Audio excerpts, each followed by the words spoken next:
What's quacking, guys? It's the Duck Chris, and we're back to talk Game Jam once again. Done semi-annually at this point, the OSRS Game Jam is a week, or this time it looked like it's been 2 weeks, where the J-Mods spend time working on personal projects, basically things that they think might be fun, but aren't necessarily tied to updates that are already pulled or will necessarily be pulled in the future.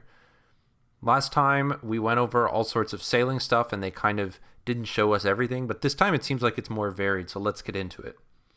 First off, Mod Halo whipped up this ability to lock slots in the inventory, and I think this is super interesting because this is something that people already kind of do for skilling by leaving placeholders in the bank, but this would make it a lot simpler to just be like, oh, okay, don't deposit these slots. And this would also be helpful for things like clue scrolls where you're opening jars to get clues, but you want to keep your clue loadout in your inventory. Definitely something that I think would be super useful, and it's cool that they have the code to do this. Mod Hend, don't actually know this guy, but he's been working on animations. So it looks like an artist, and one of the main requests for animations he was taking requests was the Void Waker special attack, because it's basically the Dragon Warhammer special attack with some lightning added. So it looks like he's whipped up this new special attack for the animation for the Void Waker, where the lightning like comes onto the sword before. Pretty sick. I like it. I'm definitely a fan of new animations, especially on newer, more unique old school items. Mod Necro, another J mod. He's new as well. He's a junior dev, and this is like, for a junior dev, this is an insane project. And he's introducing loadouts in the bank, so you could equip these loadouts. Just press equip, and in it looks like 4 ticks, it'll equip the full thing. I don't know if this is in the bank or in like the character equipment screen. It looks like it's in the equipment screen in the bank. Pretty crazy. I feel like people have been asking for this sort of thing. Obviously, it's in RS3. If you didn't know, it's very popular. But they do it in equip it in 1 tick rather than 4. I guess that's maybe to make it so that it's not good for. I don't know. I don't know why it would take 4, just to make it look a bit more natural, perhaps. But yeah, again, these are updates that are not necessarily going to come into the game. They're often just like proof of concept, like, oh, look, maybe we could do something like this. But pretty cool to see that they can definitely do this. And since people want it, it may come into the game. Mod Rice has been working on Chargescape. So one of the updates he proposes here is using charges on corruptible items gives progress towards corrupting them. This is a great change, I think, because like ultimately there's a lot of corruptible items like Bofa, like a Quiver now, that when you use a charge on them, it doesn't do anything. But you're like prevented from using it until you have enough charges to corrupt it. So once you get the Bofa, you're like, okay, great, I have the Bofa. But if you don't have enough shards to make it into a corrupt Bofa, then you don't want to use it because those shards are being wasted, ultimately. However, if you had this update, then once you started using it, it would be working towards getting corrupted, which I think would be nice. Items can also be toggled to auto-charge to a determined threshold when drawn from the bank.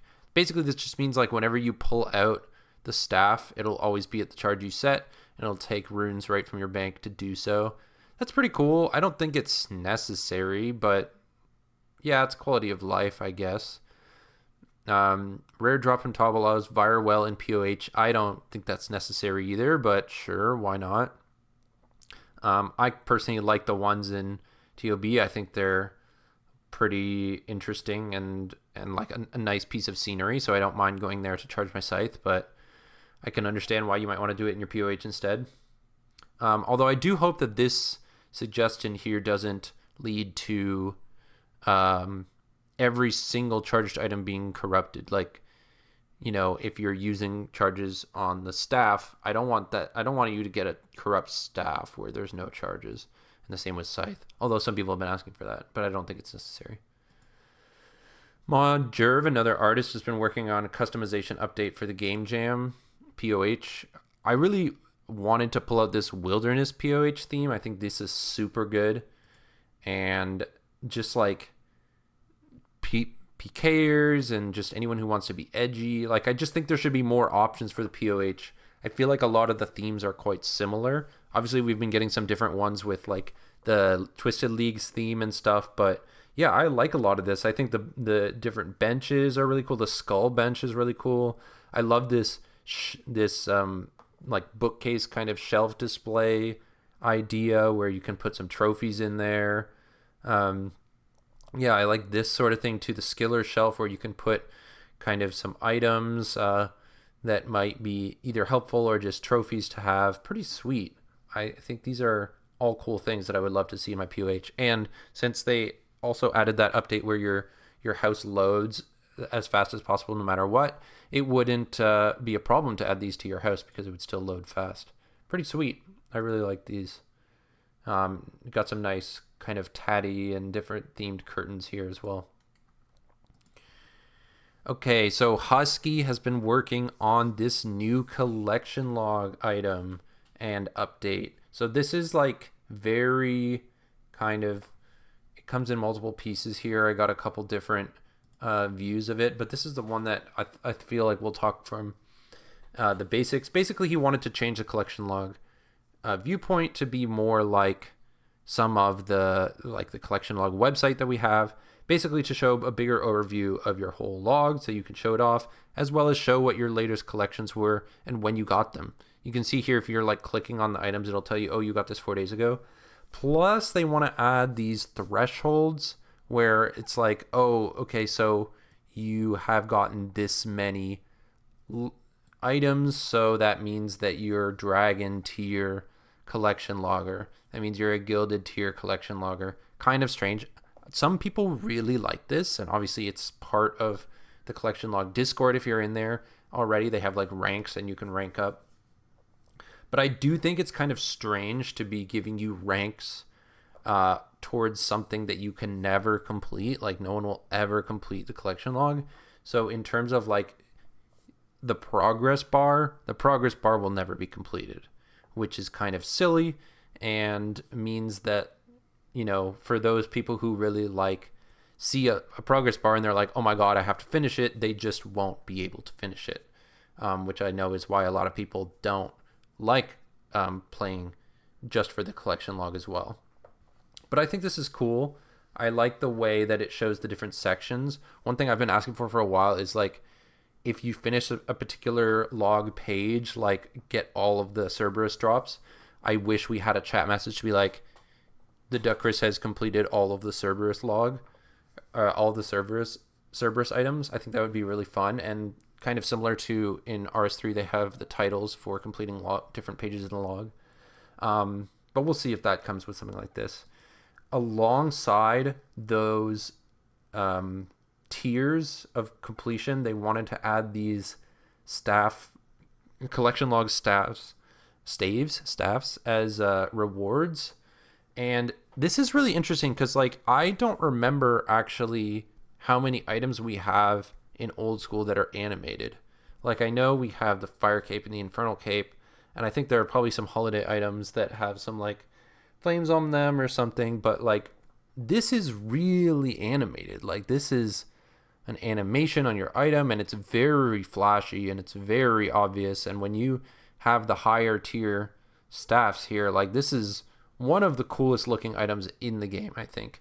And the fact that it's just cosmetic and tied to an amount of items that you have in the collection log means people are going to really start logging hard to try and get these staffs to go with their cool outfits. I mean, look at this one. Like, holy crap. This rune one. The dragon one is crazy cool. Like, and the gilded one, oh my god. Like, if you wear that with a full gilded outfit, like, oh my gosh. Damn. I think so many people want to go for that. So I don't know if this is something that people will actually want in game, just because it makes collection logging one of the most attractive activities for the super, super cool cosmetic rewards. I think it's super cool. But listen, as someone who already has over 1,100 slots, I'll take a free awesome cosmetic if they want to give it to me. Mod Elena has been working on bingo. So this is something that they mentioned in the annual survey, which I was thinking of covering, and I think a lot of people have already covered quite well. So if you want to check out the annual survey, if you didn't, I'm sure there's videos on it. But one of the things they mentioned is like support for player activities, like official support, and bingo is the biggest example of that. So here's an example where you can see like a bingo board of, let's see if I could pause this. Yeah. Okay, let's go back to the beginning. Okay, here we go. So they have a bingo board, the 25 tile bingo board, and in each one you can click the tile as the captain and like set up the board. So you're like, okay, so this tile is woodcutting and it's XP. This tile is range, it's XP. This tile is this item. This tile is this item. You can even, I think later on they show, let's start that over. So you can choose items. You can choose, we'll let this one loop. You can choose skills, XP. You can choose kill count even. So kill count group, item group, skill, XP. Like, this is very customizable. And this is something that, people are already doing with spreadsheets to make their bingos, but I think that this would be really good for people who just want to make a simple bingo and they just want to start it up, or they don't know how to make a bingo, or they've never had much experience with spreadsheets and that sort of thing. I think this is awesome. This is like an official way to set up clan activities in game and for people to check it out. And I think this would also be cool because then you could have like support for in-game messages to be like, oh, so-and-so has just got a bingo item. So-and-so has completed their bingo board. So-and-so has completed like these tiles in the bingo in your clan and stuff, which I think would be super cool. So yeah, super big props to Elena. Also, it looks like Goblin, Nox, Hootie, and Jagex Halo were all involved with this project as well. And yeah, this is like the kind of thing that I think Jagex really does well to lean into, is just like things that the players are already doing, and we just want to make it easier and smoother for them. And of course, you don't have to use this. If you just wanted to use a spreadsheet and, a Crystal Math Labs or I guess Temple, whatever you wanted to do that you were doing before, you can still do that. It's all the same. It's just if you want to use these features as well, then we have those there for them to be available. So super cool job from Elena, as to be expected from someone who is from the PVM scene. Finally, we'll take a look at Kieran.